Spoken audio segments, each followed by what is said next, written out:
Then, hello everybody. Damn, it's been a long time since I've recorded anything at all. This is the Alex Cuesta Show. Thank you so much for listening. I appreciate everybody out there that decided to take some time out of their day, their evening, whenever they're listening to this, to press play and listen. Before we get into fun stuff, like, share, follow, subscribe, rate 5 stars, especially if you're listening on iTunes and Spotify, because I think that's the only place you can give 5-star ratings. And if you like what you hear, spread this word of mouth. Let everybody know it's your new favorite show. Even if it isn't, just fucking lie. But socials, go search the Alex Cuesta Show wherever you find social media. We shall be there. And again, if we're not there, let us know. We'll get there. Today is Thursday, March 31st, 2022. If anyone is an astute listener of the show, you might be like, oh, hey, he gave the date. Why did he give the date on the Alex Cuesta Show? This isn't the Daily Show. Haha. There's some programming notes changing here. So first, I'm going to say hello to the one that's always here for the Alex Cuesta Show, my brother, David Cuesta. Hey, Dave. Hi. How are you doing? I'm doing pretty well. It's been a little bit. We didn't do a show last week with me and you. This one got pushed back to Thursday, and I have not recorded anything since last Friday. I've had a roller coaster of a time of it. Since last Friday, I'll go over real quick. My oldest daughter decided it was a good idea to get a stomach bug. Obviously not decide that, but she started to get sick. Full disclaimer, I took her out to Chuck E. Cheese at a birthday party. So it was like, honestly, a hope that all it was the Chuck E. Cheese didn't agree with her. Of course, our luck, that wasn't the case. So she got a stomach bug. It then went down to my one almost 2-year-old who, my older one handled it much better. She stood by the garbage. She threw up in there every time she had to throw up. It was a miserable night. My wife goes to work the next day. I'm home. It's a weekend. And my little one is now throwing up. I am holding her arms like a straitjacket with one arm, trying to hold the bucket up to her face with the other as she's screaming at me and throwing up, going, no. So it was a great time. And then, of course, it traveled on to me and my wife. We suffered through it. All in all, I am finally feeling myself. And this whole trial and tribulation started on Saturday. And it has just been one giant stomach bug. So I apologize to anybody who listens faithfully that they haven't heard anything from me in a while. But I'm here. I'm back. More than likely, you'll get like 4 shows in a row and then I'll disappear again because that's exactly what I do. But on top of that, there are some other programming notes that I just want to go over before we do all the other fun jazz. First, again, if you're an astute listener, you were hearing that the Alex Cuesta Show was going on Sundays. I was doing the dailies, 5 of them there. That ain't happening. From now on, wherever the Alex Cuesta Show fits is going to go, the dailies are going to work around it. So basically, you're going to get 5 days of shows. You're not getting 6 because it's not easy to record 2 shows in one night. I record these in the evening, and that kind of sucks. So you're going to get that. Another note, Positivity Mondays aren't necessarily gone, but they're not going to be forced because as fucked up as it is really hard to find positive news. It is extremely difficult to find. And I'm not talking like partisan positive, like, me being on the right, like, oh, this is great for people on the right, so it's positive. Or, oh, someone really hugged that tree hard for the leftists. So no, it's not like partisan positive. It's something we can all agree on. Like, fireman saves a young girl from burning building as she jumps. Like, I guess if you're a morbid bastard, that's not positive, but positive in that sense were things we can all agree on. So when I find a positive article, I'll fit it in on a Monday. I'll slot it in. I'll talk about it. And talking about the dailies, the content is now going to get varied. If you've been listening to this show, you've noticed Dave and I have not strictly just stayed on politics. We've branched out. We did free agency. We talked about God a little bit. We've done a little bit of everything here. And that's kind of what you're going to get on the Daily Show as well. I'm still going to do my politics, still going to read some articles, but I'm going to mix in sports. I'm going to mix in some pop culture because, frankly, just talking politics all the time is goddamn depressing because the world is pretty depressing. And when you're looking at it through a lens of, just one point of view, I guess, because I do share one point of view. I'm not a leftist. It's difficult to kind of break down and kind of see what I see as wrong all the time going on and calling it out. So that's what's going on there. Dave, anything you want to add to any of the changes, anything that you feel that can be changed better? Give some constructive criticism without being a dick. I know it's a lot to ask. No, I refuse. No, I mean, it's just useful to branch off into different things, especially because of how depressing politics is. Whether or not you're coming at it from the one perspective, I think most people see how depressing it is, especially now. But yeah, it's useful to branch off, and it's useful to just have various topics to talk about. Yep, certainly is. So one thing I am carrying over from the Daily Show is the Biden COVID tracker. Since he has refused, and the administration, or the regime, as I like to call them, have refused to lower this into endemic level. But regardless of everything indicating that it is an endemic, I'm just going to now give you the number of cases and deaths for that day. I'm not going to go through my long drivel where I give you the plus minus, even though there is never a minus, but the plus of how many are there. I'm going to give you the numbers flat out. You do what you want with them. So today is the 31st. It's the last day of March. Cases are at 80,019,128. Deaths are at 978,648. So the numbers are sitting where they are. And I want to remind everyone that when Joe Biden took office on January 20th, we started with 24,496,018 cases and 401,823 deaths. So do what you want with those numbers, but until we get this back down to an endemic, I'm not going to stop reporting on the numbers because we need to hold this man accountable. So with that being said, we have some fun content for you today on the show. David actually is the one that, like I've said in the past, he's the one that decides most of our topics because he's significantly more interesting than I am in a lot of ways. So he's able to decide things, and he's more decisive. If you can't tell, I've changed this fucking show like 30 times, but he's a little more decisive with things. So the first thing we're going to talk about today is groomer schools. Now, a little introduction into this. When people hear groomer schools, they automatically think of the LGBTQ stuff going on.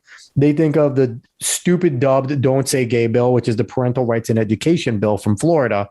If you don't know what that is, or if you're under a rock, or you still want to call it the Don't Say Gay bill, number one, you're fucking stupid. Number two, go listen to episode 41 of The Daily Show, where I actually read the 7-page bill. 7 pages, not super legal jargony, and tell you about it. But that's where a lot of people go when they hear groomer schools. And now Dave wants to just let everybody know that it isn't all about the pedophiles. Believe me, there are a ton that we're finding out. There's a lot more pedophiles than we ever knew, but it is not only about the pedophiles. Dave, what do you want to say about groomer schools here? Yeah, I mean, it was just mainly just a quick thing about grooming in general. When you hear someone talk about someone grooming someone else, usually an adult grooming a kid, it's the grooming means that they are raising them, they are building them into something that they want. It is an objective thing that they want this kid to grow up to be. Just the way I put it is just think of royalty and think of a king and queen. They want their son to grow up to take over the royal throne. And so they're going to groom him to be a good prince, a good noble, and eventually a good king. That's the best way I can put it, really. And that's why it's not. And anytime you hear someone use the term groomer schools, I mean, maybe they are using it just for pedophiles. I don't know. But most of the time, I think if they're using it as the teachers in there right now. For some reason, it seems like in way more schools than you would think, seem to want to glom onto kids and steer them towards a specific ideological position, not teach them how to think, but teach them what to think. And that's why that's why people are saying groomer schools. It's the same thing as if there was a teacher in there that specifically tried to steer them towards the Catholic or Christian religion. You are grooming them to become a Christian if you are doing that. It's the same exact thing. It's just for this one, there's a lot more pushback because certain activists know what they're doing when they do this pushback, but a lot of people fall for it because there is a sense of empathy there, and people that, like I brought up before, people in the past firmly stood on that Republicans and conservatives were evil people that just didn't want anything gay in schools. So they believe that is still happening. It's like they don't think any progress has been made at all. And they're not, whether they didn't read the bill or they don't even care, they just read that certain section, which says no kind of sexual ideology being taught, which means straight as well. But they take it as more of a dog whistle to just mean gay, because for them, especially in the framework now, straight is supposed to be the normal. That's how they'll put it every single time. Straight is the normal, and that's why we push the gay. When in actuality, at least to me, if it's all normal, you don't push anything. And that's basically what the Florida bill is saying.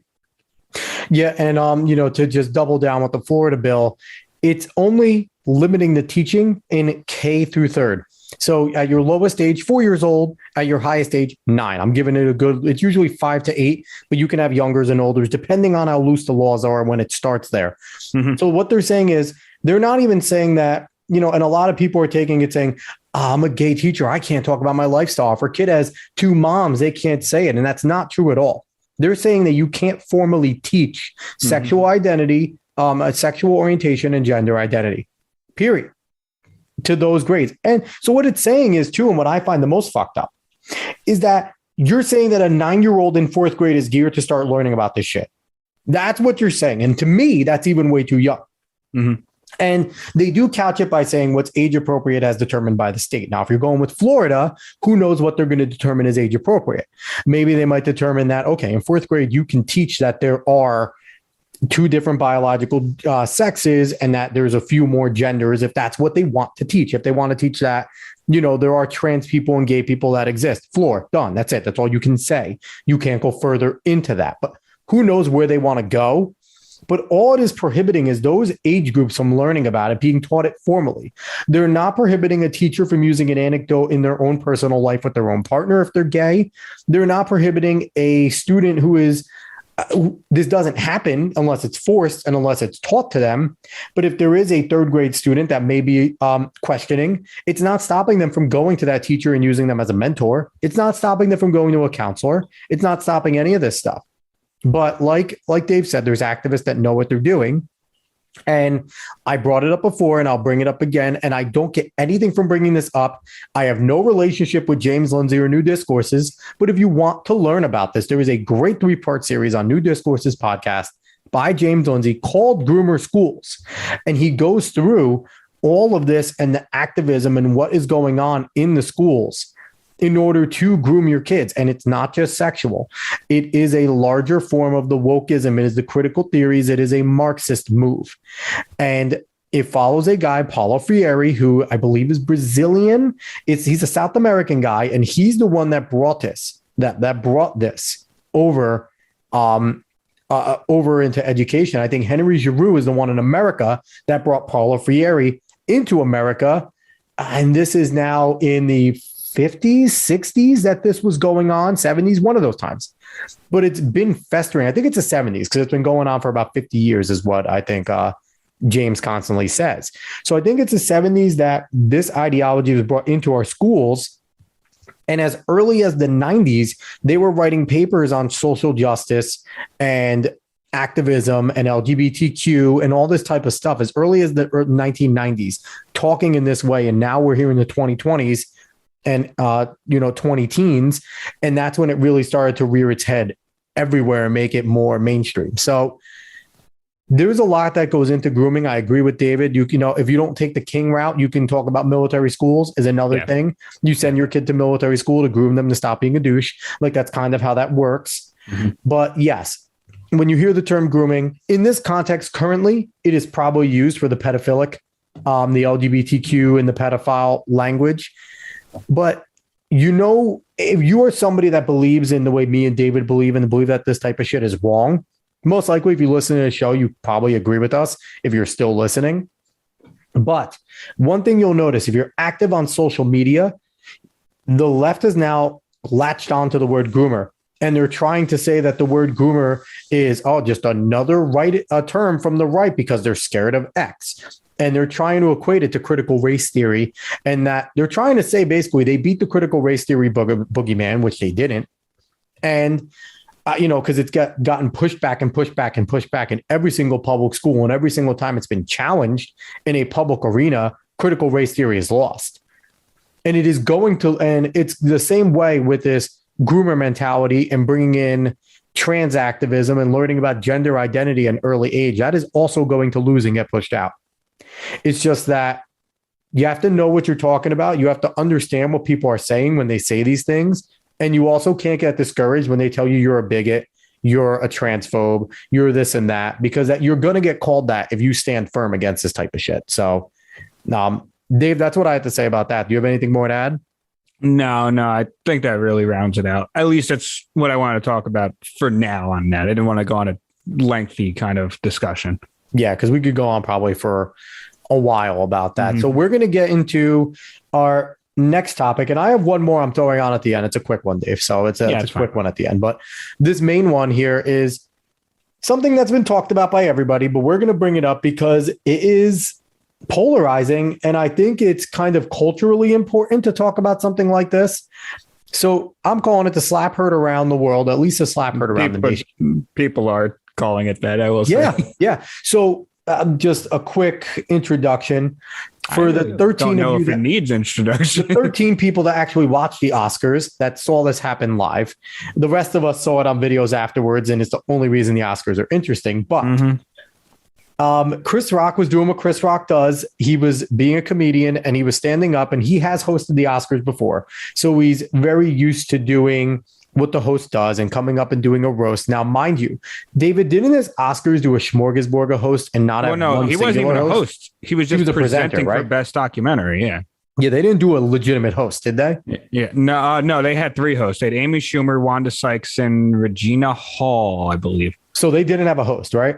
Basically. Yeah. So they suck. So Chris Rock was presenting, but being a former host, he understands, and a stand-up comedian, he understands you kind of go up there, you fuck around, you make fun of the people in the crowd a little bit. Mm-hmm. And Chris Rock is great at that. He's a very funny comedian. I've laughed at a lot of the shit he's done. He goes up there and he makes his jokes. And one of the jokes is directed at Jada Pinkett Smith, who noticeably, and what's funny is the media on the left act like people are supposed to fucking know anything about Jada Pinkett Smith besides the fact that she's a hoe. But she's bald.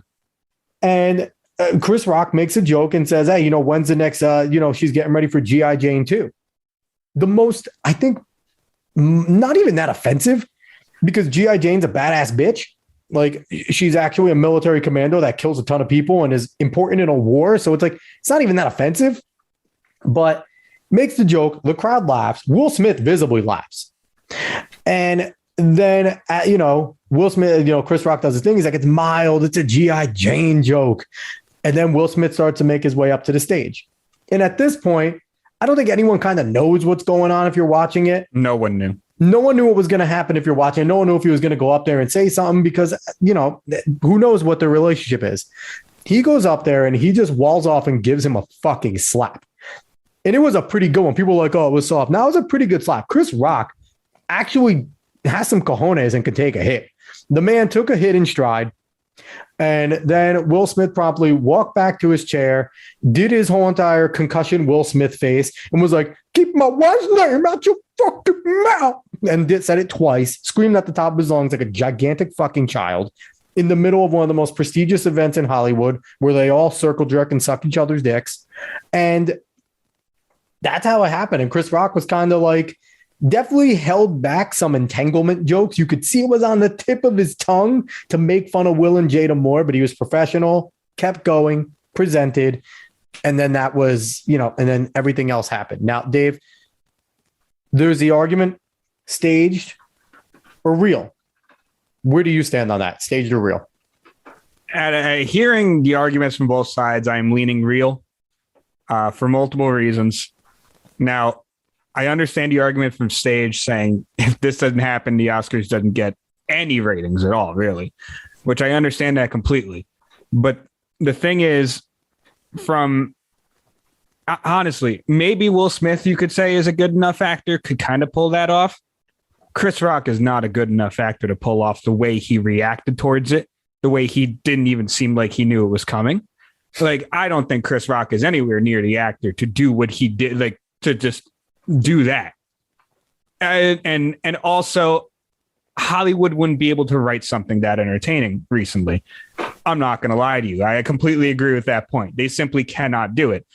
I just named 3 hosts. They cannot do it. So that, and just the complete tension in the air afterwards, like, there was something really off about that moment. And honestly, Will kind of exhibited just all of like the emotions of an actual broken man.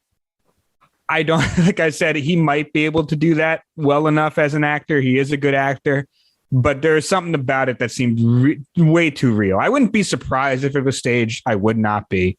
But knowing the history between the Smith marriage, I got to lean real here. Yeah, I want it to be real because I want Will Smith to be in upteen amounts of pain for being a pussy in more ways than one now. Because number one, getting publicly humiliated like that, the way Jada has put him through, banging men half their age and putting it out there for everyone to know, that's embarrassing, especially when you're Will Smith. Like, it's not like you need Jada. It's not like Tom needs Giselle in order to continue to live the bazillionaire's life. Jada needs Will. Will is the big money there, so he don't need her. So that's number one.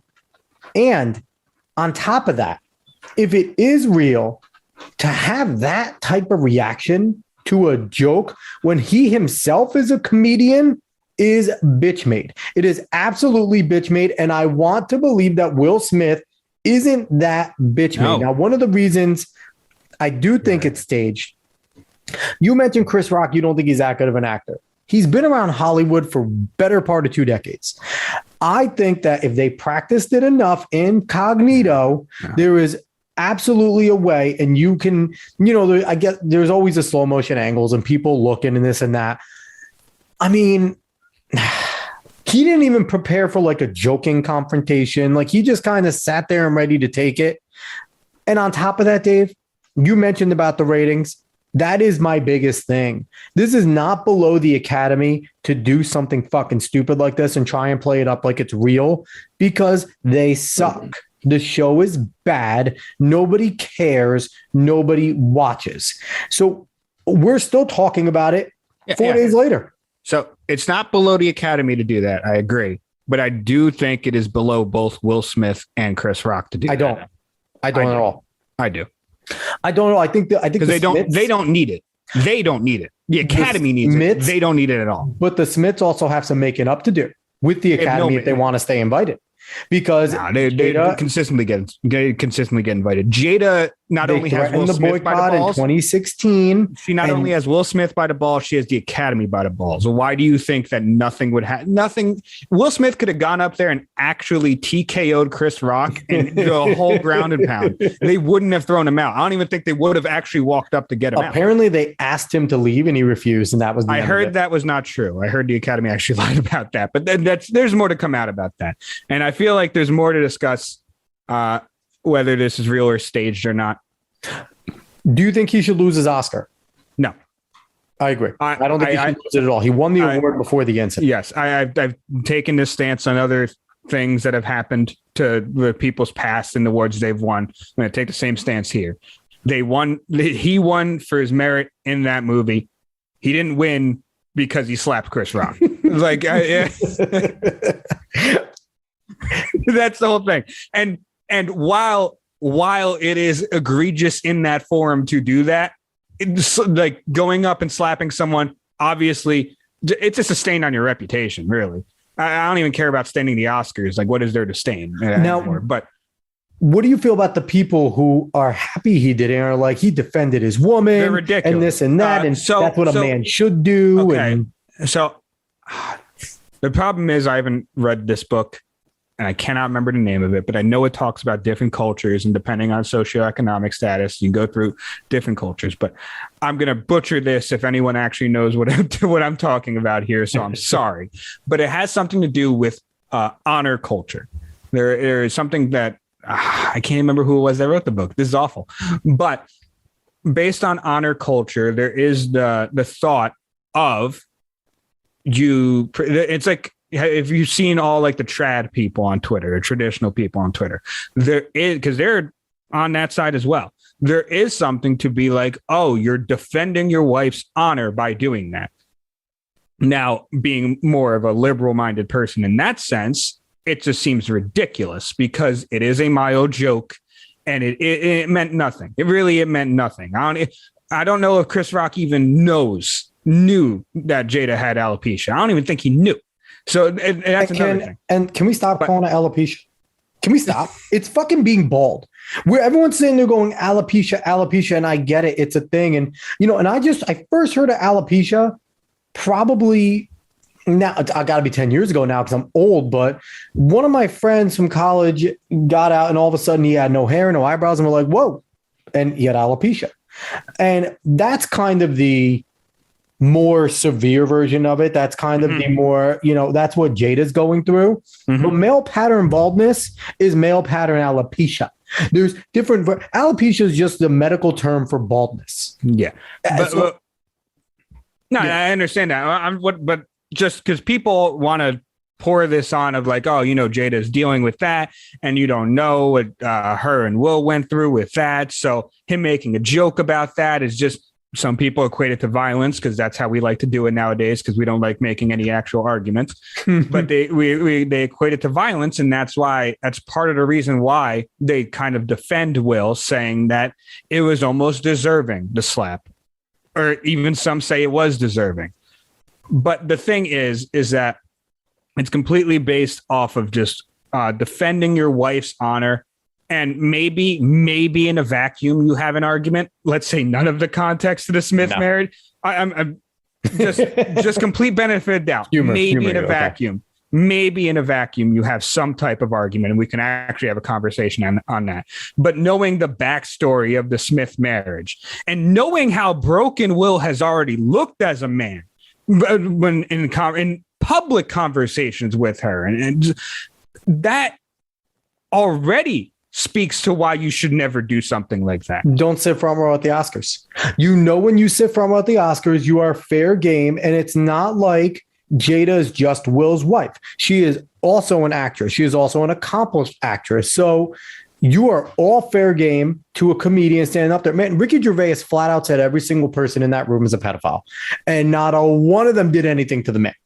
And he made fun of everyone brutally a few years ago, and not a one said a single word in the negative to Ricky Gervais.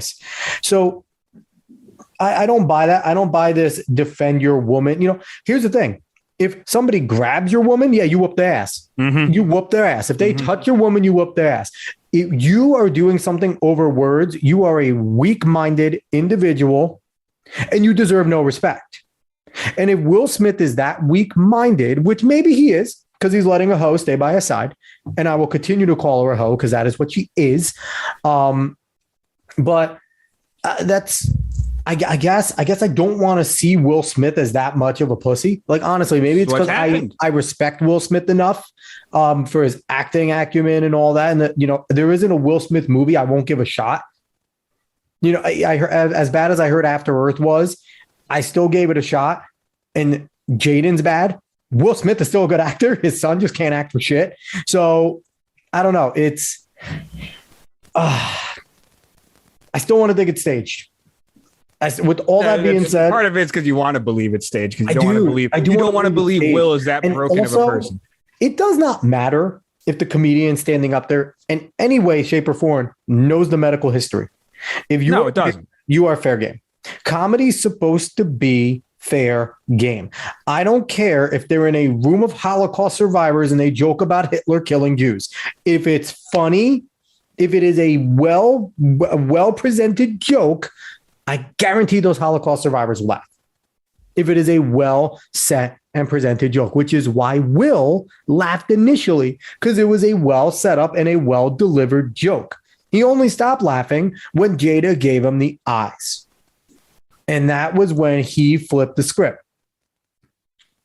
But and who knows if they all weren't in on it?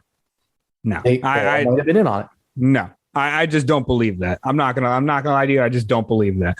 There's a lot of things you can I can believe that is not one of them. At least not right now. Okay. But that's the whole thing. And I do want to jump off Will and Jada, even though one is completely broken and one almost seems kind of evil. Well, everyone jumps on Jada, so it doesn't make a difference. That's true. But I do want to talk about Chris Rock, how damn professional he was. His reputation should have skyrocketed from this. People obviously we live in clown world, so people are dogging on him. Some people are dogging on him, but his reputation to at least normies should skyrocket, because I think normies still see that and they're like, what the hell is happening here? So, and I know his tickets went through the goddamn roof from that. And just the way he acted after, in fact, I think in one of the pictures, you can kind of see he has a little bit of a fist balled up. I think he was kind of ready to throw a little bit. Oh, once he got hit, his fist was ready to go. I think he was. The Bed-Stuy came right the fuck out in him in 2 seconds. Yeah, but and then he even said, right after it, you kind of hear him go, I could. Yeah, and that's when he was ready to say more. Yeah, but he didn't. And he just went on with the show. And to have the restraint to do that is ridiculously impressive. Especially when it's staged.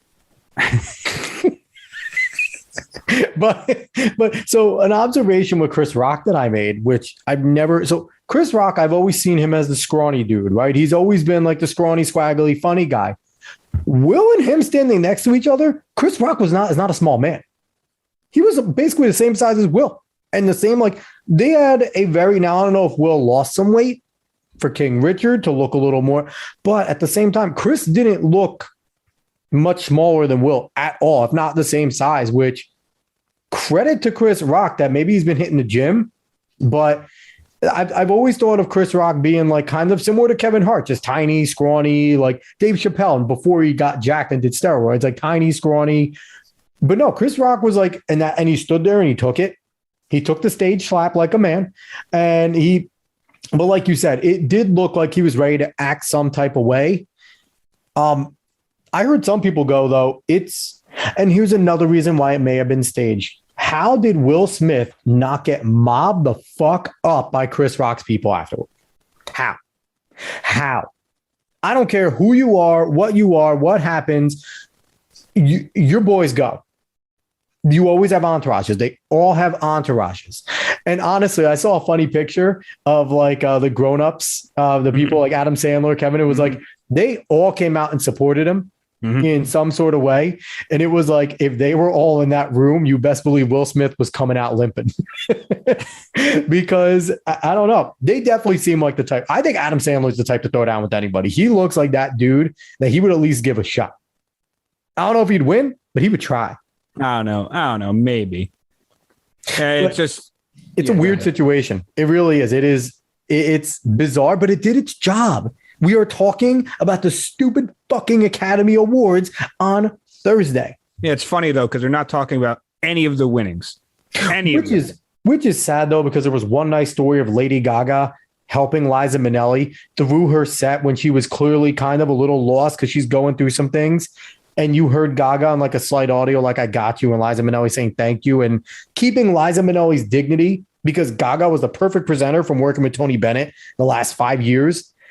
But just a great story like that completely overshadowed because Will Smith. I'm not going to lie. Still don't care about that. But the thing is, good story, you fucking heartless bastard. Still, the thing is that, you could say, oh, we're still talking about it, but we're not talking about literally anything good about it. The whole all press is good is completely wrong. Why? That's what we go for here. You get tanked from actual bad press. You get tanked when people are going to watch the clips from this. A lot of them stolen clips from this. Let's recognize that. We're going to watch the clips from this and they're going to say, wow, I mean, I'm not going to watch it next year, but maybe something else will come out so that I can watch as a clip. They're still not going to watch it next year. It's still the same pretentious memes. People. Yeah. Lots of great memes coming from no this. doubt. And I love them. but it's still going to be the same pretentious people trying to push the same pretentious stuff that they have no idea what they're talking about outside of their bubble. In fact, honestly, the slap is the closest thing that came out of bubble, and that's why people actually watched it. So I'll say this, if you're the Academy or any award shows going forward, all you are allowed to have is gigantic athletes, WWE wrestlers, and MMA and boxers presenting. Because you best believe no bitch ass actor is going to walk up to one of them. Could you imagine Canelo Alvarez presenting and saying a joke like that? Will Smith walked right up to him. He would walk right the fuck back. Oh, 100%. Or, oh my God, Conor McGregor has to host, and Colby Covington have to host every single award show for the rest of their existence. That would be ridiculous. Could you imagine how great those would be? Who would hit them? Nobody. Get two-piece the fuck up in 2 seconds. It's as safe. It keeps all presenters safe. It makes all jokes allowed. Just have Francis Ngannou up there, just standing there, not even saying anything. Or all retired MMA fighters like GSP going up there, barely fucking legible, and he'll just present everything. All right, Dave, you can close it out. Oh yeah, just the whole thing is that I want people to recognize that you are kind of stupid if you're going after Chris Rock and if you're actually defending the actions of Will Smith. I'm not going to lie to you. There is a time to defend your wife. That wasn't defending your wife. In fact, that was actually completely capitulating to your wife's feckless demands. Honestly, I'm not going to lie to you here, because especially if you laugh at first, you see your wife give you an eye and you don't even try to talk to her. You go up and you actually assault someone for her like that. That ain't defending your wife, my guy. I'm not going to lie to you. And you're not even keeping her happy, because you obviously haven't. She already talked how bad you are in the bedroom. So that's the thing. You're not keeping her happy. You're not keeping yourself happy. Just listen to the way he screamed that afterwards. There are tears in his voice. He didn't even want to do it. He didn't want to do it. But he did it because he's trying to keep someone who he cannot keep happy for no reason at all. And that's the end. I didn't think I would get that passionate about it, but I did. I'm sorry. You did. I love it. For a staged event, you did really good. Anyway, we're going to jump on to our last quick topic. We haven't talked in a while, but since we've last talked, Kyrie Irving is now allowed to play in all games, home and away. Mayor Adams completely proves that he's the worst politician in the history of the Americas right now, and a giant hypocrite by only lifting the private vaccine mandate for entertainers and for athletes, showing that this is all about money, all about control, nothing to do with health. Let's not talk about Mayor Adams. He's a fucking idiot. We've talked about that guy before. He's actually the worst politician in the country. Joe Biden and Kamala Harris are better than Mayor Adams, even though Joe Biden's walking us into World War III. But how do you feel about Kyrie? We're going to stay with sports. Fuck Mayor Adams. How do you feel about Kyrie being able to play? I like it. I'm not going to lie to you. I'm not going to stay off that. And it's not even about Adams. It's about the people defending the mandate at this point. If you're still defending the mandate, honestly, and I'm going to curse, you can go fuck yourself. I do not care. If you're still defending the mandate, please take a step back and fuck your own face. Word up to Tropic Thunder. Now, because you have to understand how hypocritical this is. And if you cannot witness this with your own eyes and actually speak out against it at this fucking point, then what is your use in any of your beliefs? Okay, now going on from there, I'm very happy to see Kyrie play. Kyrie, I don't remember if we said this on a podcast, but I know we've said it in discussion. Kyrie is something similar to AI with the handles that he has and the way he can break people down. He's always very fun to watch. He's incredibly fun to watch, and he gives this Nets basketball team just an incredibly good scoring option at any time he's on the court. And as a good point guard does, he's still able to find people pretty damn well on the court as well. But that's my whole spiel on that. Really, there isn't much more to say. Kyrie Irving is Kyrie Irving, just like Kevin Durant's Kevin Durant. You know what you're going to get from them. You know how they're going to lift the team. Honestly, the story more for me is not even Mayor Adams doing this, because Mayor Adams is going to do what you allow him to do. And I'm sick and tired of people just allowing this to happen. Stop it. Stop being so goddamn weak. Now, Dave, does this go on the you get what you voted for thing? Bunch of these morons voted for Mayor Adams. They believed that he was going to be different than any other Northeast Democrat.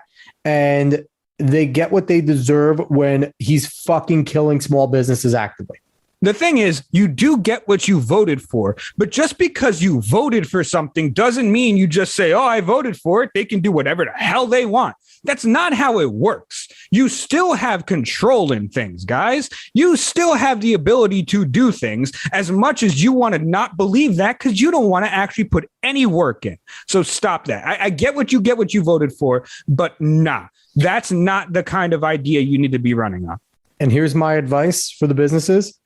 Stop listening. And if you're a cop that enforces that, your whole entire force should turn against you. Cops don't enforce bullshit. Businesses don't listen to bullshit. And we have problem solved here. But we're too weak-minded in this country. And especially in our cities have been trained to be weak-minded, and they are following through like the happy little sheep that they are and just complaining about it because it's so mean. On that happy note, though, Dave, do you have anything else to add before we close out? No, I said my piece. David got passionate. Passionate David is a good day. We returned to Passionate David. Great fucking day. All right, everybody. Thank you so much for listening to Alex Cuesta's show. I hope the changes that are going to occur are just going to enhance the show. If you like what you heard, give us a like, share, follow, subscribe, rate 5 stars. Spotify and iTunes. Spread this word of mouth. Say that passionate David turns you on, tickles your pickle, makes you feel sexy. And if you want to follow us on socials, The Alex Cuesta Show, go find it anywhere. Just go search that and you'll find it wherever you are. So I will talk to everybody hopefully tomorrow. Hopefully I don't get a freak stomach bug or something again. But hopefully tomorrow with the Daily Show, I will be here and I will talk to everybody later. So long, y'all.